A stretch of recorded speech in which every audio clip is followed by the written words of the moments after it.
Hello, and welcome back to the Author Roundup, a special segment of the Book Connection Show where we meet up and coming indie authors and talk to them about their recently released books.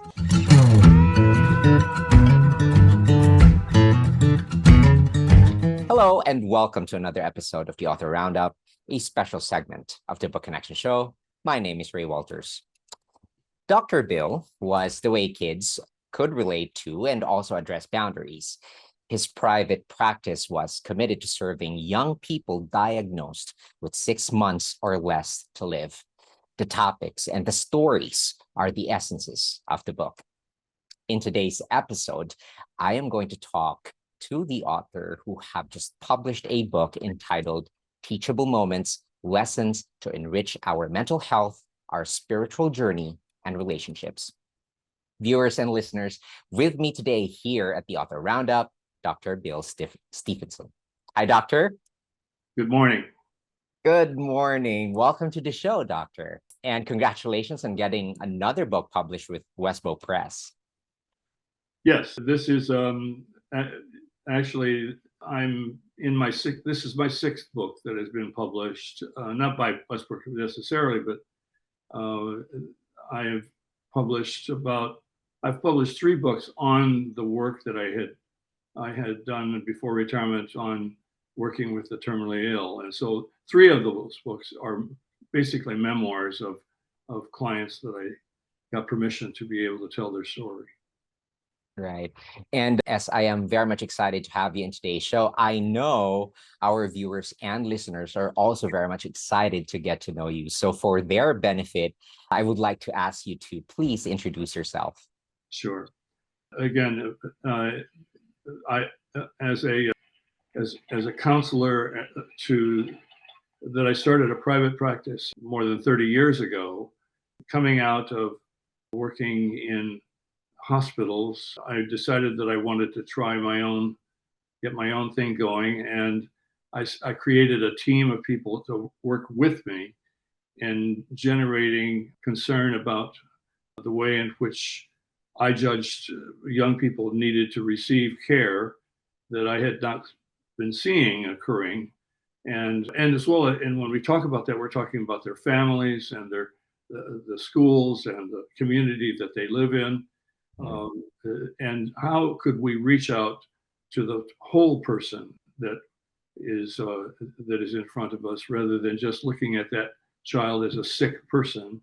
We want to be able to see the whole person and not let the illness define who they are.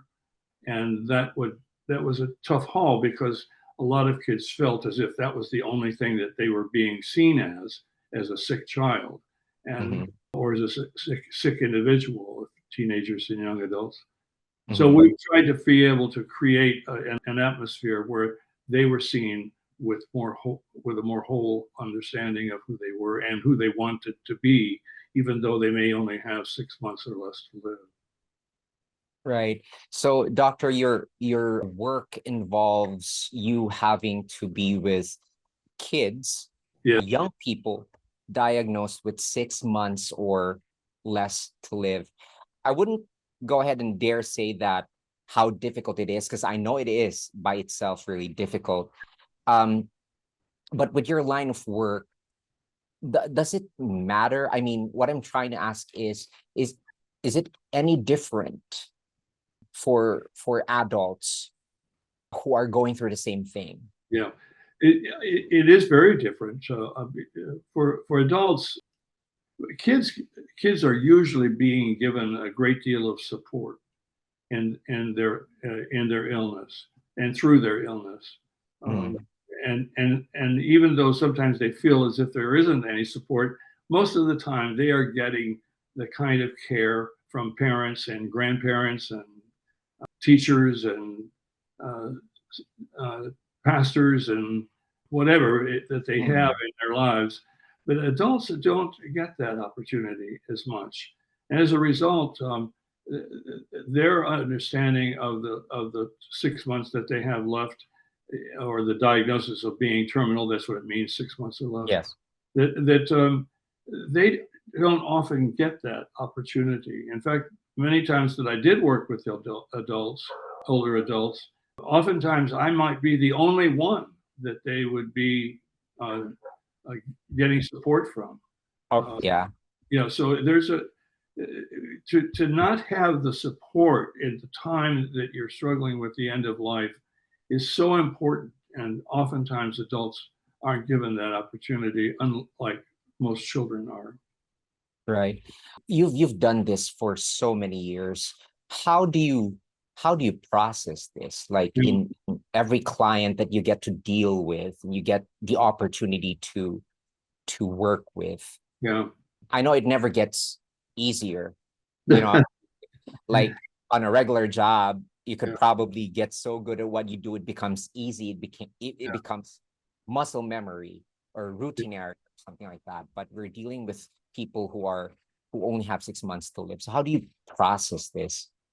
Yeah, and it is important to deal with my own grief as we went through the process. I was also very active in the time when there was during the AIDS crisis, and Mhm. we and working in a facility that was for the purpose of assisting young people who are coming to the end of life and in with AIDS. And there, for example, they got no support. I mean, they were often, I was, might be in fact, when one Yeah. gentleman said, "You are the only well person that we have left in our lives." And I was running a group at that time. They said, "We need you to really hang in there with us because you're the only one that we can depend on." And that kind of burden did have effect on me very often. I I remember I lost six young people in 1 week from the AIDS crisis, and to lose that many and to have that many losses at one time is going to get to you. And to have a good therapist behind me and ready to support me was very, very important, as well as my own community. That is, I didn't try to act alone. I had a team of people that worked with me, as well as support systems like the church that I attended. That Mm. that they knew that there were time, and the most important support system for me was the 12-step program. I would often go to AA meetings just for the purpose of being able to vent this Mm. the hurt that I was struggling with. And one particular 12-step program in Seattle, where most of my practice was at, was knew that when I walked in the door, I had some issues that I really needed to talk about.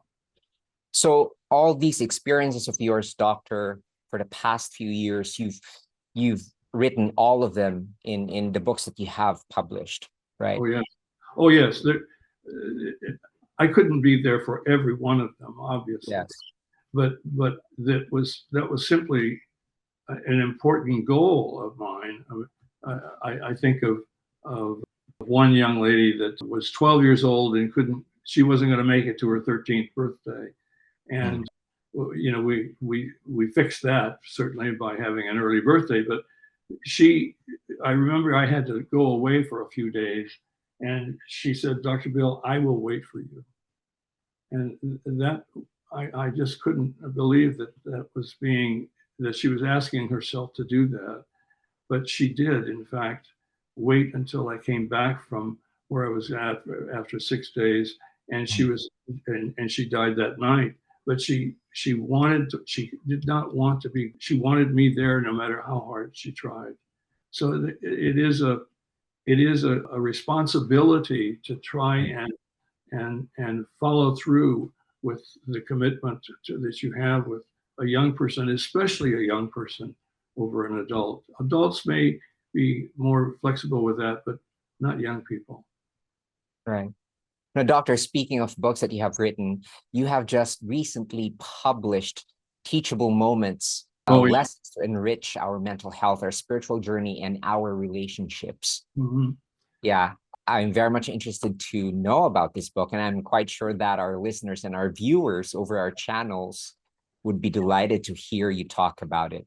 Well, when I looked at what were the issues that were being dealt with a person that was diagnosed with a terminal illness, And a lot of their issues, I noticed, were really basically the same issues that all of us are struggling with. Right. Certainly, the elephant in the room is forgiveness. That certainly is the major word. It's like a four-letter word in many ways for a lot of people, especially those that are coming to the end of life because they are running out of time. And Mhm. so they have to deal with that word forgiveness perhaps in a different manner than we might be, but we all struggle with the word forgiveness. And, Definitely. and so those issues went into the book so that, for example, what do you do on a day when you want to just take revenge for the pain that has been inflicted upon you? Or what do you do when the loneliness becomes so overwhelming that you just don't know if you can get through another day? What do you do when you're so jealous of what somebody else is doing that it keeps you awake at night? Um, Mhm. all of these issues, I thought, why not provide a person that is struggling with that issue a few tips about how to deal with it so that they don't define who they are around that particular issue. Mhm. And then if they need to get counseling, at least they've got a couple of handles to work with until they can get more care. And that's the purpose of the book, is to give not persons who are terminally ill, but persons like you and me a Right. chance to be able to face the issue head on, and perhaps you don't have to go out and spend $170 an hour for a therapist. Right. And this is going to be a very good book. Doctor, you've written 6 books, right? And this will be your 6th book. Yeah, yeah, Yeah. terrible. Yeah. So this time, what inspired you? I know Mhm. you've drawn inspiration from other sources when you wrote your other books, but this time on this particular book, what inspired you to write this? I think I wanted to be able to address the issues without it being so. Uh, the clients that I had certainly inspired me to do this, certainly, but I wanted to be able to give the regular person that is just struggling with, I said to my daughter, "Don't ever come home again." That kind of need for forgiveness and wholeness is something that I thought I could bring uh, some ideas about how to maintain or how to be able to bring people back together again. I see so much brokenness Right. in our society today, so much alienation that I wanted to bring an idea that, listen, the issues that you're struggling with, that's a teachable moment for you. That's not a bad thing to go through the issues that you're facing. Right. That we only learn from our failures. We don't Yes. learn anything from our successes, frankly. And I also have always maintained that belief creates behavior, not the other way around. And that if we can try and grab hold of our belief system, perhaps that will change our behavior so that we can move on with our lives. But that was the purpose of the book, was to be able to help people see how they can get through an issue without having to spend a lot of money with it or lose a lot of sleep over it. Yeah, I do agree because there are times in my life where I go through something difficult, something that puts me out of my comfort zone, and I usually feel anxious. I think everybody will feel anxious because they're in a uncomfortable situation. But you said earlier that it's a teachable moment for me. It's a moment where I should see it as a source of lessons, learning from it. And so this book is going to be a good help for people like myself. I mean, Sure, sure. You're right. I mean, if you struggle with in a relationship and you're able to define what is the cause of that struggle or that conflict, and to be able to say, this is this is a I'm going to learn from this. I'm going to become a changed or an improved individual because I am allowing this issue to teach me more about who I am and Right. whose I am. And I think that it's also a book that encourages you to get together with other people and talk about these issues. There's Mhm. nothing to be ashamed of when you talk about forgiveness or the lack of the ability to forgive someone. What is an unforgivable act? What is Right. it that's something you don't think you could ever forgive someone for? If you have an opportunity to talk with other people that struggle with that, I think Mhm. that you might learn a great deal about who you are. Right. Because a lot of us, including myself, I'd have to say that I get too preoccupied with feeling the pain. Yes. Yeah, and I get so tunnel vision with how am I going to deal with this pain? How am I going to be able to sleep at night? How am I going to be able to be happy again without and I'm just missing the important piece there. That's just what you said. Like this is a moment where you're going to learn something from it. Yes. This is teachable moment. But That's don't be afraid of the pain, Ray. Part of the recovery is to have pain, to be able to acknowledge this hurt me like there's no tomorrow, and to be able to acknowledge that this is the. But you don't have to stay with the pain. To say now, how am I going to find a way to make this pain so I can learn from the pain, but then to move on and find out what is the next step that I have to take in order to be able to resolve the issue. If you're committed to making any resolve, that is. and the book is going to offer that guidance, right? Yes, that's right. That's what it's for. So viewers and listeners, you know this is going to be a very good buy for you. So, Doctor, with this kind of topic that you have for your book, how did it take you that long to complete this?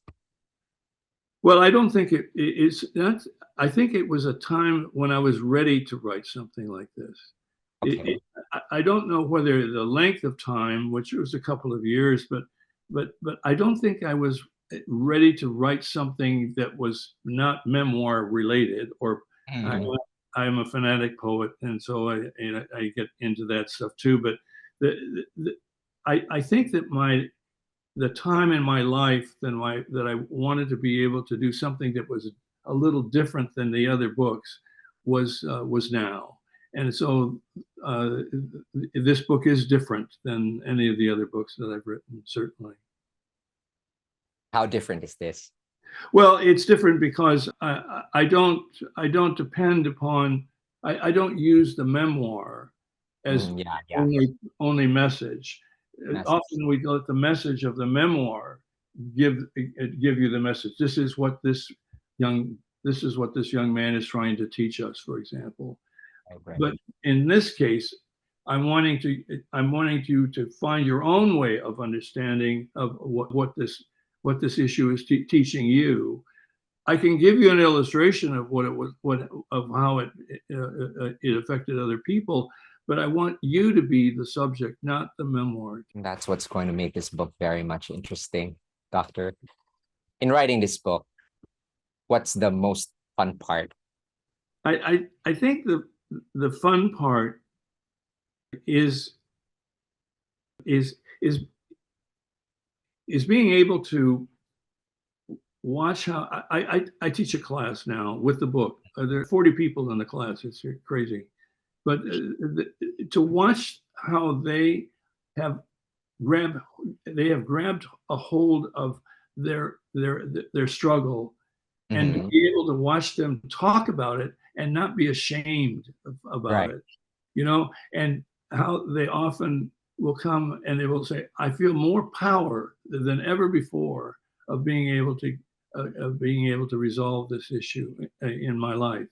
That Mhm. I think the fun part is to watch how people begin to put smiles back on their faces with something that they thought they would never smile about again. That to me is and I see it almost every time I teach the class.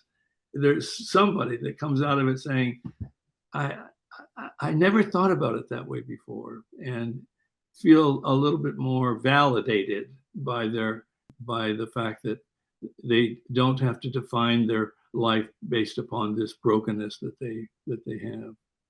that's the fun part for me. Right. So it's an encouraging thing for you to say, because not all of us would be given the chance to sit in a class with you, but you No, have your book. not likely. No. But I don't know whether I'm I don't think I'm the one that's doing it. I think that this book puts people together, and I offer questions, specific questions Right. about the issue that they might be talking about that day or on that particular class session, so that they aren't left with what now. How do we talk about this?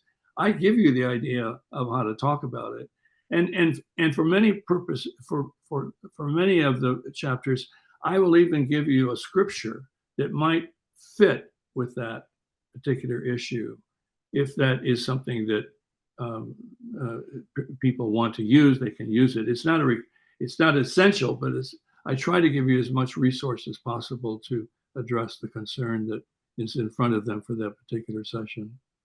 Okay. Doctor, now that we talked about the fun part, let's talk about what made the writing difficult for this particular book. Yeah, I think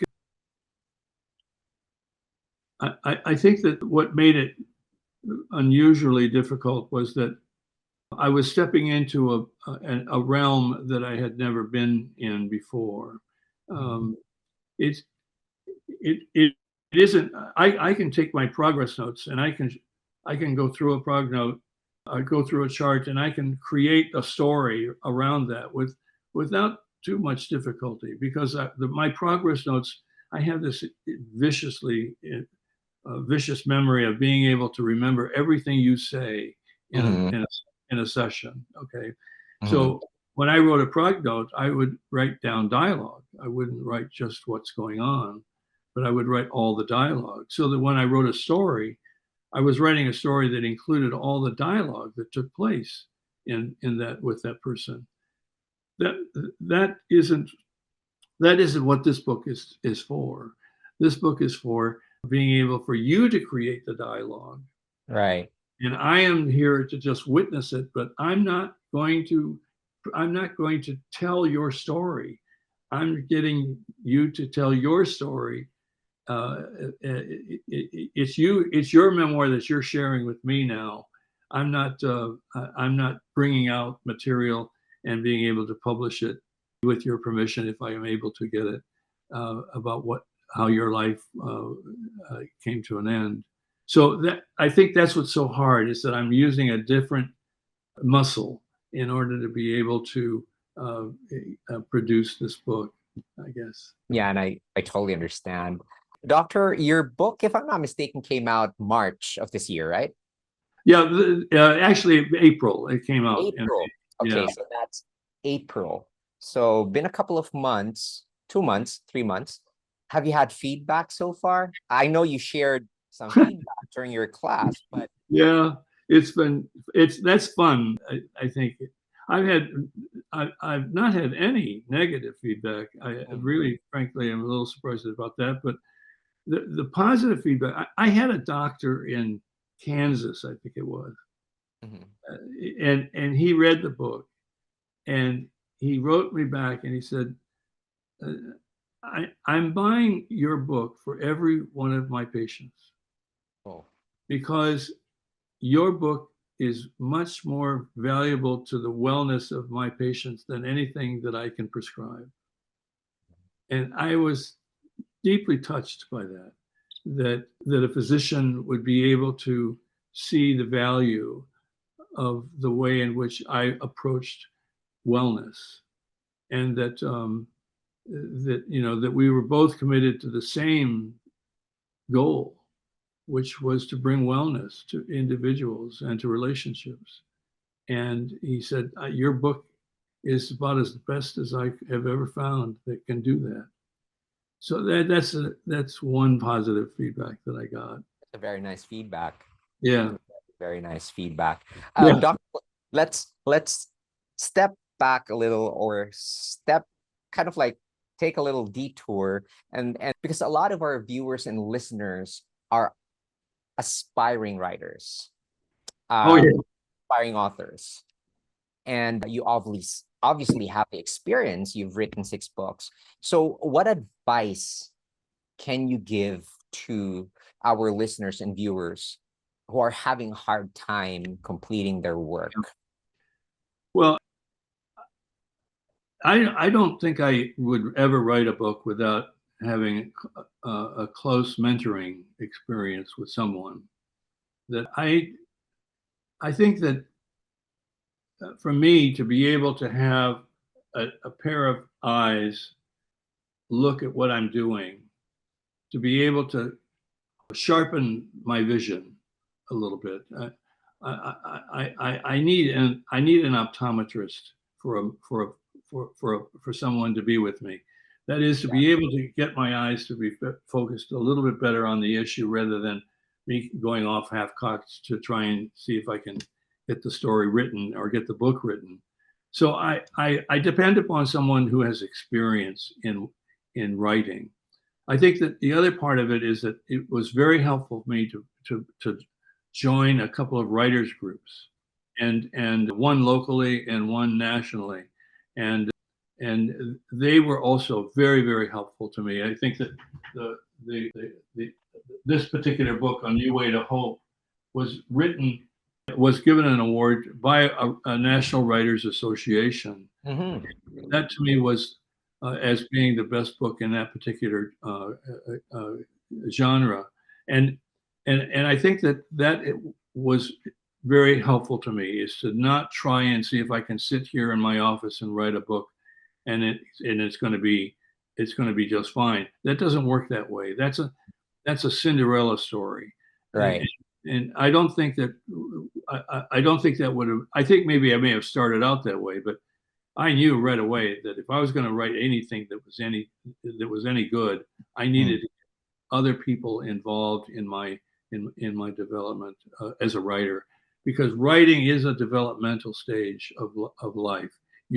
I don't know of anyone that's a natural writer.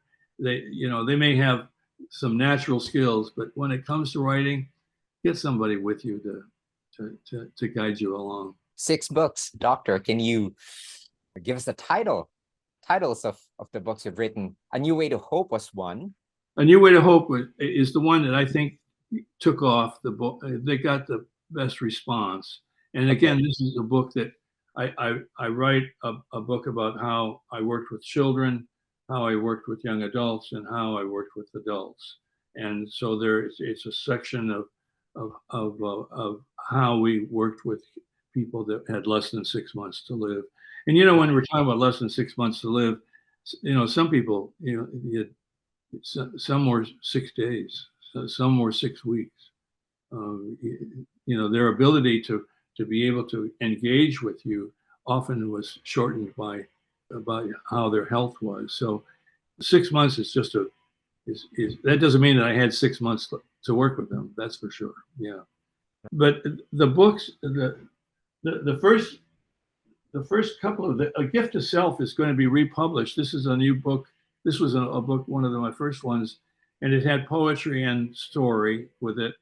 And it's going to be united with Conversations, which is another book that had similar about stories of working with the dying. And then I wrote a book that's kind of my favorite, and it's called Sunrises and Sunsets. And it's a journaling book. It's a book I write poetry for how do you start your day, and I will give you a way to begin your day, and then you write something in the journal that talks about what I had just given you information on. And then at the end of the day, I give you another poem or prayer poem, and then you write again something about coming to the end of your day. And I give you 30 days of that. And I have had a number of people say, I've now 3 times I've been in your book, 3 times. So I'm in my 90th day of journaling. And that was a great book for me. And then I included in that significant stories of clients that helped me write in the journal. A lot of the material that I have is written with my clients. One of the wonderful ways to work with kids is to work with them, drawing For example, I have so many art pictures of drawings the kids had. One Jersey boy, his first drawing to me was a rocket crashing to the ground and people all around them being hurt. And his answer was, "That's me. My cancer is hurting everyone that I love in my life." And turning that around to where, and he was from New Jersey, and the last picture that I got from him was this beautiful uh, uh, sun on the ocean with the birds flying around it. And I said, "Oh, look at that! It's a beautiful sunset." And he said, "No, Dr. Bill, that's not a sunset. That's a sunrise. I'm into sunrises now." Because in New Jersey, that's what happens. Not in California, but in New Jersey, that happens. So it's that kind of material that I am blessed to be able to share with others as well. Um, Now that we're talking about it, doctor, I'm just going to make a follow-up question because I'm trying to put myself in a shoe of someone who has just less than 6 months to live. Yes. And while you were talking, I was already trying to picture out the scenario. And the first thing that came to my mind is that I'd probably stop looking forward to the future. And I think that's where I'd I'd start to become gloomy. Yeah. That's a fair question, and that is certainly a fair experience that I think most people struggle with. They come to a place where they just don't feel like they're at a dead end. And that's, by the way, that's one of the chapters in the book that I just wrote is what do you do when life seems like it's coming to a dead end?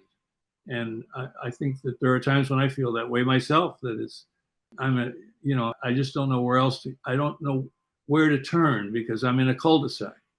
And, Mm.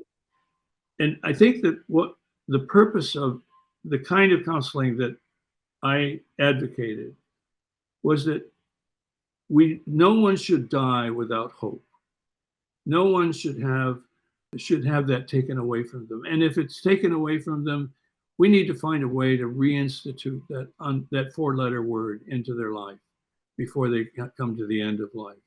And I see that as, like, for example, with this little boy that was from New Jersey, his purpose in life was to find a way to be able to bring together all of the people that supported him and have a bonfire on the beach. He was a beach boy.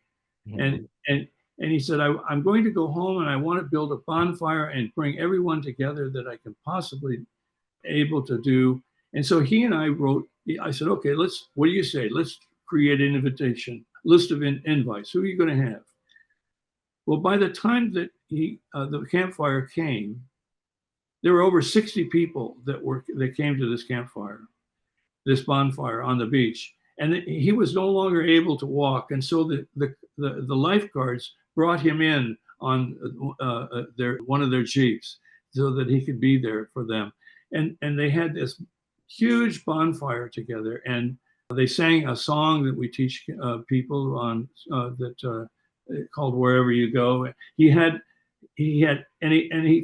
gave everyone an opportunity to talk about how they were touched by his life, and it took him almost 4 months to be able to do this, and he died very soon afterwards. But they still have that bonfire every year. People still come back to talk and remember how this child changed their life through this bonfire. So that's an example of how they found purpose and they found meaning, and that's hope for me to be able to say. And this child found that purpose and that hope again, and he died with a great deal of hope, I think. Yeah.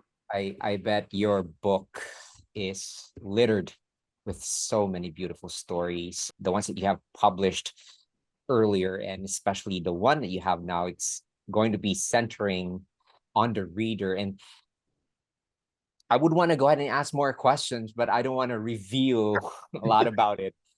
So viewers and listeners, you know what to do. You know the drill. We're going to talk about where they can pick out or pick up the book a little later, but I have this question. Let's talk about your professional plans this year. Yeah. Well, I'm working on a book called Love Letters from World War II.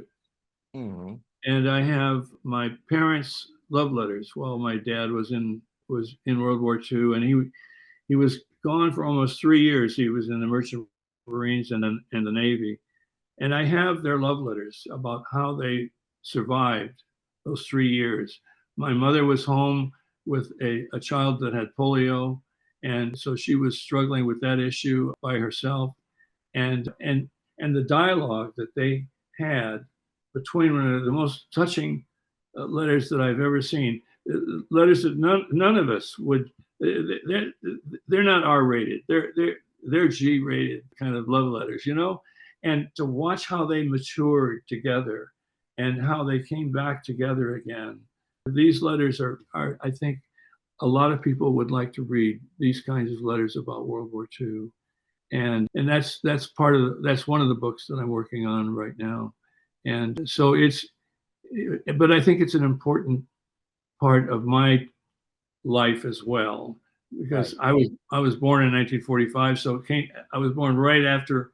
In fact, my father was going through going through the canal as I was being born. But Right. this is an important book for me to write, and I'm looking forward to getting it. Again, a very different book. Yeah, it is totally different. I'm hoping that by the time you're done with that book and by the time you publish it, that we're going to have another conversation again about that book. Oh, that'd be full. That'd be crazy, wouldn't it? This is a book that probably will make me look quite foolish, because I'm stepping into a genre that I've never been through before. But at 78, I'm seeing that this may be maybe it could be the last one. Although I've got two or three other ideas that need to be done, but I'm running out of time. It, I'm not an expert, but listening to you talk about writing a book about the love letters between your parents Yeah. can be a good material for a movie. We have several movies that came out in the past years about that, because it's nostalgia. It's you're seeing love happen in a particular time that is entirely different from the present. Oh, And that's right. That's right. right, and so people are curious about how do they express love, how does it form, how does it start, begin, mature. So Right. that's going to be interesting, doctor. So hoping that by the time you're done with it, you had it published, we'll be able to talk about it very soon. It's a love story. It's a wonderful love story. It really is. Doctor, where can they pick your books? Where can they pick up your book, especially the one that you have just published now? This is the book. That's There's an beautiful. owl. There's an owl on the cover. That's a beautiful cover. Yeah, it is a fun cover, and it's an owl with a blade of grass that they're looking at. Right. There's Okay. one right in front, in the It's, foreground. right, and so there's a lot of people that keep asking me, "What is this? What does the cover represent?" And I say, "Well, you have to read the book." But I think that this owl is facing an unknown, this blade of grass. But once they get to realize that it's not anything that is going to be threatening them, that they begin to resolve the relationship between that blade of grass and themselves. And so I think that this owl, which is a ground owl, by the way, Yeah. is looking at this blade of grass and saying, "What am I going to do with this issue in front of me right now?" Maybe the book might help him figure that out. That's a beautiful cover, and I would dare say that it's a fitting cover for a beautiful book. Um, I would even go as far as to say that I can probably judge how good a book is right now that you have just based on that cover. It's a beautiful cover. Doctor, there's a beginning, there's an end. I know. Yeah, so I would like to get your final message for our viewers and listeners, please. Yeah. I would probably want to ask people to as they read the book to not necessarily read the book all the way through, to take a moment and see, first of all, what is the issue that they are really struggling with, and find that particular issue in the book somewhere, but that they can look at that and deal with it. I think that the book should be read all the way through, but I'm not so sure that it has to be read overnight, Right.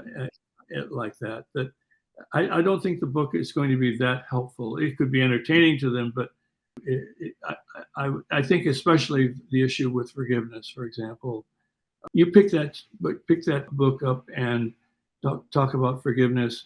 I think I would wrestle with that one section of the book for a few weeks, Right. and rather than just simply read it and move on, kind of thing. So I would advise people to read the book with a little bit of a little differently than maybe they would read a novel or, Yes, you know, definitely.